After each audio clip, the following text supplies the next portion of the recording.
materi yang akan saya bahas atau singgung seperti bauran distribusi dan perilaku konsumen. Kenapa saya memilih alasan membahas atau menyinggung bauran distribusi atau perilaku konsumen?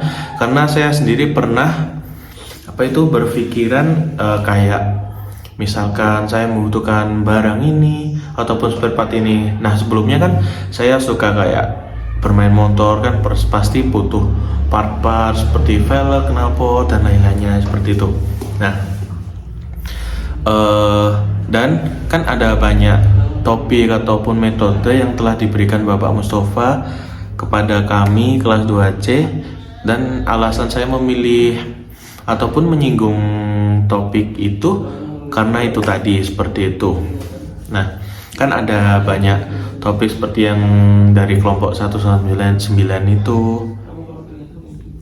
yang dimana ada penetapan harga, keputusan pembelian dan lainnya sebagainya, seperti kultur kebudayaan seperti itu. Nah, jadi langsung saja yang pertama, bauran distribusi itu memiliki arti dalam perusahaan yang dimana membantu perusahaan untuk merencanakan apa yang mereka tawarkan dan bagaimana cara mereka menawarkannya. Seperti itu. Sebentar. Nah, misalkan bauran distribusi pada suatu perusahaan ataupun suatu perusahaan deh. Nah, itu misalkan baurannya tidak tepat ataupun pengirimannya tidak tepat, seperti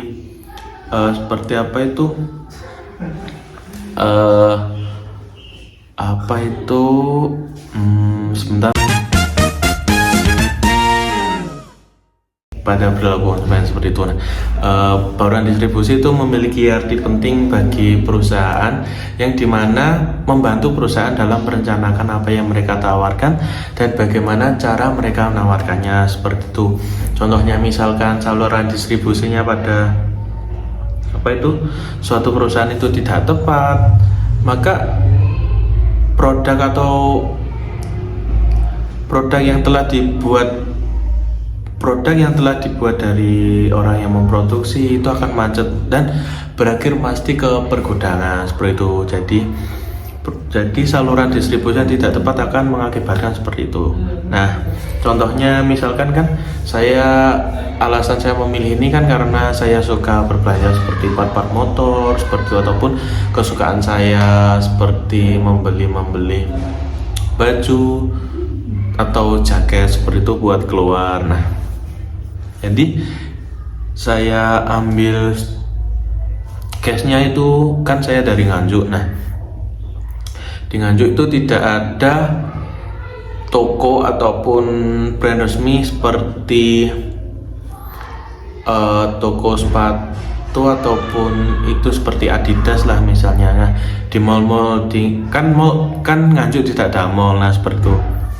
Nah, jadi saya harus pergi ke Kediri contohnya, harus perjalanan terlebih dahulu seperti itu. Jadi saluran distribusinya pastinya tidak sampai ke Nganjuk. Jadi mereka memasarkan secara online seperti itu. Nah, terus selanjutnya misalkan kan di bauran distribusi itu ada beberapa macamnya seperti saluran distribusi itu tadi. Nah, misalkan konsumen, saya termasuk sebagai konsumen awal sih, karena saya membeli produk ataupun barang, tapi saya tidak memakainya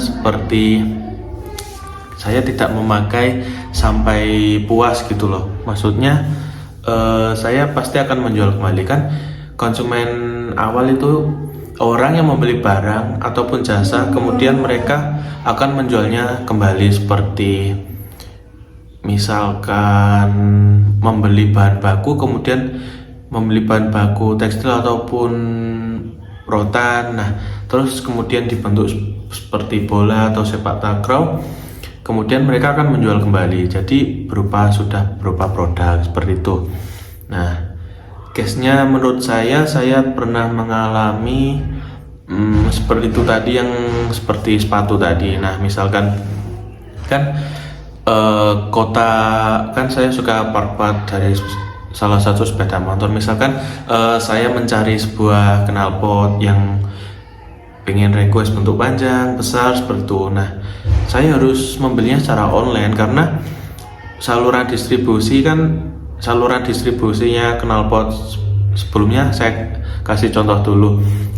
Kota knalpot itu tuh di Purbalingga kalau nggak salah seperti itu, yang banyak produksi orang ataupun usaha yang memproduksi knalpot racing seperti itu. Jadi saya hanya bisa membeli secara online seperti itu. Misalkan saluran distribusi mereka ke Nganjuk ataupun ke daerah-daerah, setiap daerah pasti penjualan mereka akan meningkat naik langsung seperti itu karena dapat dijangkau mudah oleh konsumen. Maka konsumen akan berpikir barang itu mudah didapat bagi mereka seperti itu. Jadi memudahkan untuk keputusan pemilihan konsumen seperti itu. Nah, selanjutnya seperti itu menurut saya sih. Terus saya menyinggung seperti dari menyinggung materi seperti penetapan harga. Nah, penetapan harga itu harus pasti ada. Misal karena saya pernah pergi ke suatu tempat seperti toko aksesoris sepeda motor dan lain-lain seperti itu.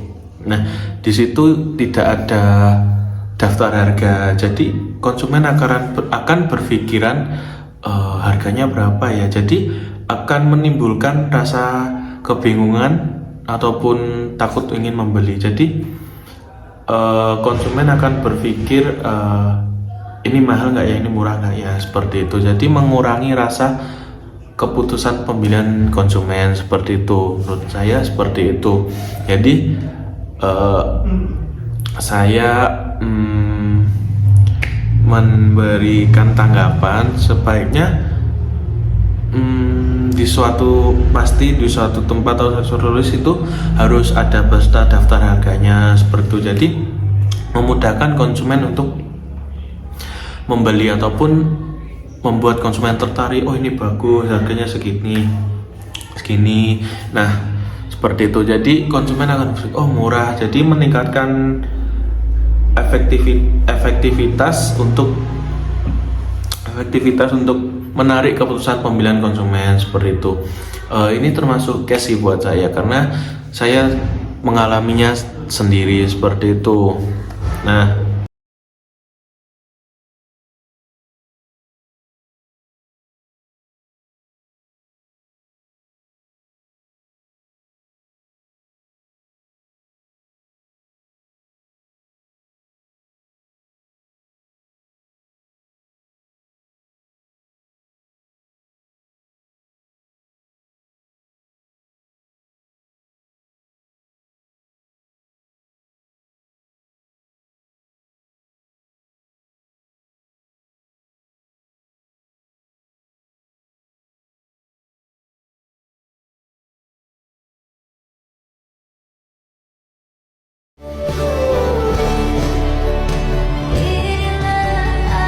Terima kasih waktunya, terima kasih ceritanya, dan terima kasih kebahagiaannya.